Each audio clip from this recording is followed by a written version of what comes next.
melibatkan pertumbuhan dan juga perkembangan tubuh badan. Dia penting untuk reproduction punya sistem kita. Dan dia juga untuk pergerakan detik jantung, okey, untuk suhu badan, untuk mood kita, untuk tidur yang lena, untuk dia mengawal kita punya kehausan, nafsu makan kita dan juga kognitif dan sebagainya. Sebenarnya hormon ni very very very important, sangat penting. So, kalaulah kita bersembang ataupun kita bercerita selalunya kalau dengan members ataupun prospek kita akan bercakap ni bagus ni, tapi kita tak highlight sangat hormon. Actually hormon ni pun kita kalau boleh kita highlight kan, sebab hormon ni orang kata satu words yang orang biasa dengar tapi orang tak faham apa tu hormon. Okay. Okay, so sekarang ni, okay, dalam tubuh badan kita ada hormon insulin. Apa tu hormon insulin? Hormon insulin ni fungsi dia dia bersifat anabolik ataupun bersifat membangun, di mana dia bertindak untuk mengawal kadar gula dalam tubuh badan. Okey, itu hormon insulin. Hormon parathyroid. Parathyroid ni untuk mengatur kadar kalsium dalam tubuh badan. Okey. Dia untuk otot, pembekuan darah, melepaskan kalsium dari tulang dan sebagainya lah. Okey. Seterusnya, kalau kata tak ada hormon parathyroid ni, kita mudah nak jadi kekejangan otot. Nampak? Setengah orang cakap otot saya kejang lah, apa semua ni, boleh jadi hormon. Masalah hormon juga. Okay? Sebab apa? Sebab hormon parathyroid ni kalau dia tak cukup dalam tubuh badan, dia tak boleh nak riliskan kalsium daripada tulang untuk kegunaan masa. Okay? So, jadi pentingnya hormon. Okay? Hormon kortisol. Hormon kortisol ni pula, hormon kortisol ni pula, dia guna dia sebagai menyumbangkan tenaga. Dia memecahkan all the sumber-sumber tenaga ni, sumber-sumber bahan yang melepaskan tenaga untuk tubuh badan kita. So kalau tak ada, contoh ni sangat penting untuk atlet lah, macam atlet banyak pakai steroid apa semua kan. So, jadi hormon dia perlukan, kalau tubuh badan original ni, dia perlukan hormon kortisol untuk melepaskan energi. Okay. Seterusnya ada hormon aldosteron. Aldosteron. Okey, aldosteron ni dia untuk seimbangkan garam dan juga kalium dalam tubuh badan lah. Yang ni lebih kepada melibatkan kepada tekanan darah kita. Jadi penting tak hormon tu? Hormon tu sangat-sangat penting. Okey. Jadi hormon ni sebenarnya dia sangat penting sebab dengan hormon ni jugalah dia boleh build up kita punya antibody dalam tubuh badan dan sebagainya. Kalau tak ada hormon yang mencukupi, tubuh badan kita tak boleh bekerja dengan cantik. Okay. So, tu tentang bikolin lah. Kalau kita tengok hari ni, tentang bikolin ni, kalau kelas-kelas sebelum ni, saya rasa bikolin ni kebanyakannya dah disentuh.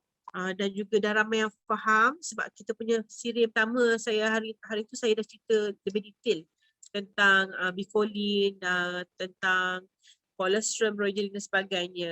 So okay, jadi okay, hari ni saya nak tekankan tekankan tentang bikolin, tentang pemakanan kita. Ada yang tanya saya baru-baru ni, tanya saya macam ni soalan dia.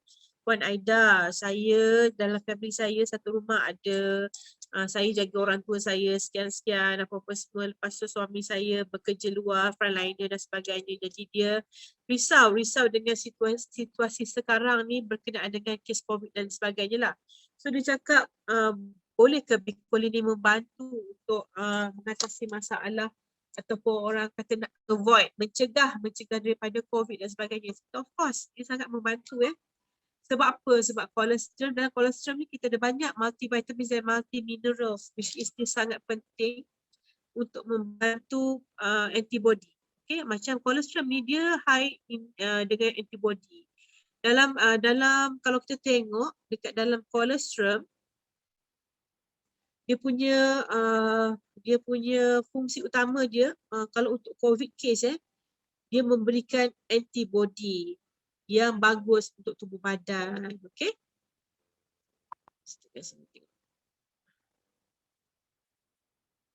Okey. Dalam tubuh badan kita, dalam colostrum dia mengandungi immunoglobin. Immunoglobin ini merupakan antibody yang terdapat dalam colostrum di mana dia membantu untuk fight all the virus dekat luar. Okay, so actually kalau you tanya saya produk package untuk COVID, kita kata package COVID lah package untuk antibody badan, of course Bicoline tu wajib, memang perlu ada. Cumanya dia perlu bermula dengan amalan. Kita kena pemakanan ni kita kena ada dengan amalan tu sangat penting. Saya nak share hari ni tentang kisah saya. Last 2 weeks saya cerita tentang my mother yang ada masalah, dan alhamdulillah now she's okay, semua dah sihat alhamdulillah. Tapi last 2 weeks my mother-in-law dia terkena dengan COVID. Okay, which is sekarang ni kita dah panggil super spreader Omicron dia Omicron, dia mak COVID lah panggil Umi kan, Omicron gitu, panggil mak lah mak COVID. Dia super spreader which is dia cepat sangat dia merebak. Macam itulah macam anak saya kata, Mama, Omicron ni macam mama lah. Dia cakap, kenapa? Yang salah seorang tapi marah kena semua. Dia cakap macam tu, semua kena marah lah rumah ni. Yang salah tu Ariana seorang je, tapi semua orang kena marah. Mama ni macam Omicron, dia kata macam tu kat saya. Saya kata, sabar je lah aku budak ni. Which is, saya rasa saya macam penyabar juga sebenarnya. Tak tahu pula jadi Omicron ni. Okay. So sebenarnya, okay, dia mak-mak ni dia baik hati. Dia bukannya dia nak hantar ke mana pun. Omicron pun sama juga sebenarnya. Sifat dia tu mungkinlah macam mak-mak juga pun. Dia super spreader tapi sebenarnya dia tidak kalau kita tengok daripada carta ataupun daripada carta yang dikeluarkan oleh KKM, Omicron ni adalah bersifat super spreader. Tetapi dalam data mereka, kes Omicron ni tak ada yang sampai tahap 5. Dia tahap 1, tahap 2 yang banyak. Dia 95-98% macam tu. Semua berada tahap 1 dan tahap 2. Macam mana dia punya simptom? Simptom dia very simple. You ada demam sikit, sakit tekak, sesama. Lepas tu you ada kelesuan dan keletihan. Dia tak akan mengambil deria rasa. Ataupun dia tak akan hilangkan deria rasa kita lah. So this is what I get from the KKM, daripada KKM dan juga daripada klinik-klinik yang dan saya dapat info lah. Okay, so actually guys, okay, tuan-tuan dan puan-puan, jangan takut dengan Omicron. Okay, jangan risau. Omicron ni adalah bersifat super spreader, tetapi dia tidaklah membawa sehingga ke tahap 3 pun tidak. Susah nak jumpa tahap 3. Sekarang ni kalau ikutkan pada facts, pada data, yang mana ICU pun tak ada yang kes ICU. Cumanya dia macam flu, macam sesama. Macam tu je. But, sebab tu saya cakap, kalau antibody you kuat, kalau you amalkan produk yang bagus, insyaAllah, you have to believe. Which it is true, di mana pengalaman saya, saya tak mute ni kalau tak nak dengar suara dia. Oh, nak dengar. Dia kalau you amalkan, Omicron ni takut dengan you. Okay, insyaAllah dia tak akan terkena dengan kita. Sebab kita amalkan produk. Yang saya risau ni sebab apa? Saya risau ni, you all makan satu kotak, lepas tu sekian terima kasih bungkus bubur dekat dalam almari. Tu sama lah macam kes mak saya, kes mak mertua saya, sama lah kesnya tu. Susah benar sebab dia dapat free anak dia bagi, dia tak nak makan. Tu saya nak marah tu. Jadi bila dapat sakit kan susah. Okay, jadi kan pengalaman saya dah berapa kali dah kena bom dengan COVID ni tau. Dekat kilang saya kena, dekat rumah, dekat Kota Baru balik kampung kena, dekat kampung saya bubur ni pun kena, mak mertua saya pun kena juga. Which is kita orang baru je pergi berseronok-seronok kat rumah dia raya Cina, kita pun pergi raya jugalah kan. Kita satu Malaysia, kita raya sama-sama, betul tak? So I pun pergi raya juga kat rumah my mother-in-law. Rupa-rupanya besok lusa kita balik rumah. Anak-anak saya semua tidur rumah my mother-in-law. Okay, anak-anak saya semua tau. Iris, Ariana, Aisyah, Aryan. Umur daripada 14 tahun sampai umur 5 tahun. Semua tidur rumah my mother-in-law. Satu bilik dengan aircon semua cukup, tidur.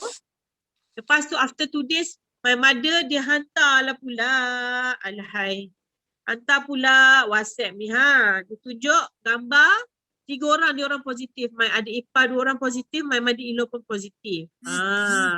Tapi I relax saja. Bukanlah kan, ini semua kuasa Yang Maha Esa, tapi because kita confident, because I very confident sebab rumah I tak pernah putus yang ni dan tak pernah putus yang ini, okay. Dan semua mandi pakai yang ini, okay. So kita tak ada isu, nak takut-takut, tak ada isu. Okay, so I tunjuk dekat you I tunjuk dekat you, which is I tak buat cerita, ni kisah benar ya. Kisah benar. Okay, I tunjuk kat you Kisah dia orang ni positif, 3 orang. So panik lah semua orang kan, termasuklah dengan adik ipar saya yang dekat Kuala Lumpur tu pun balik kampung. Semualah pakat panik, bersedih-sedih semua. I duk gelak-gelak je kat rumah. I dengan husband I duk gelak je kat rumah. Sebab apa? Sebab kita sangat confident. Because for me, Omicron ni memang super spreader. But if your antibody is very strong, your antibody sangat kuat, insyaAllah you boleh fight. Okay, you susah nak kena. See, tak nampak lah. Nampak tak? Tak nampak lah. Nanti I share. Okay. Kes my mother-in-law ni, semua diorang, you nampak tak? Sekejap, I matikan dulu lampu. Semua kena COVID 3 orang. Habis dah semua kena COVID. Nampak ya? Nampak kot sini ya. Dia semua kena COVID. Nampak tak? Ni lah. Semua ada 3 orang kena COVID. But, yang menarik tu, so malam tu kita orang buat test. My mother, my daughter semua buat test. Buat test semua. So kami semua terlepas. Semua tak kena COVID. Alhamdulillah. Semua free from COVID. Except for my anak saudara seorang. My anak saudara ni daripada KL. So memang diorang ni jarang-jarang lah. Memang orang kata tak jarang-jarang amalkan mutafaz. Okay. So one of them kena juga, anak kepada adik ipar kena seorang. Umur dia dah jadi 15-11 tahun, nama Rania. So semua kena, ni ramai-ramai ni balik kampung. Tapi tak nampak lah gambar sorry tak clear. Semua balik kampung. Okay, so ada kes ada 8 orang, 8 orang kanak-kanak. Anak my adik ipar kena seorang. Anak I semua bebas. Husband I pun bebas. Adik ipar I dengan wife dia pun bebas lah. So dalam banyak-banyak tu kena 4 orang kena. My mother-in-law, adik ipar I masuk meeting, masuk dengar meeting tu. Cepat. Masuk meeting lambat dah ni, nak habis cerita dah ni. Lepas tu, diorang pun kuarantin lah kat rumah saya 2 minggu. 2 minggu. Sebab kita kalau you kena COVID, you have to quarantine yourself. Masa tu belum keluar SOP baru tau. So my mother-in-law kena hantar ke Dewan Wawasan dekat Jitra. My adik ipar pun sama juga. Lepas tu, anak dia kena quarantine kat rumah my mother-in-law. Berpecah-pecah lah semua. Jadi my adik ipar ni mental koyak lah kat rumah. Nangis tengokkan anak dia tu sedih. Cakap tak payah sedih. Cakap relax. Omicron ni dia tak ada, dia bukan heavy. Okay, even budak yang umur 11 tahun pun macam relax je. Tak ada masalah sangat pun. So apa yang I buat, kita keep on makan mutafaz macam biasa lah. Okay, so adik ipar I tanya lah, nama dia Kamalia. Dia tanya I, hang ni relax je, hang tak risau ke? Aku 2-3 hari nak check RTK pun aku panik. I pun cakap dekat dia, tak apa. I kata first of all kena redha lah kan. Kalau Allah kata kena lah. Tapi because kita pun beramal dan kita tahu kita jaga diri kita dengan cantik. I think and I believe that susah nak kena dengan COVID because kita amalkan cara hidup yang betul. Okay, kita sentiasa keep on track dengan kita punya kesihatan kita. Okay, kita sentiasa ada produk, tak ada putus stok produk kat rumah. Okay, so kalau you datang rumah I, you tengoklah produk I memang sepal-sepal kat almari tu. Memang all out dengan produk sendiri. Okay, dengan produk Bista Manhaj.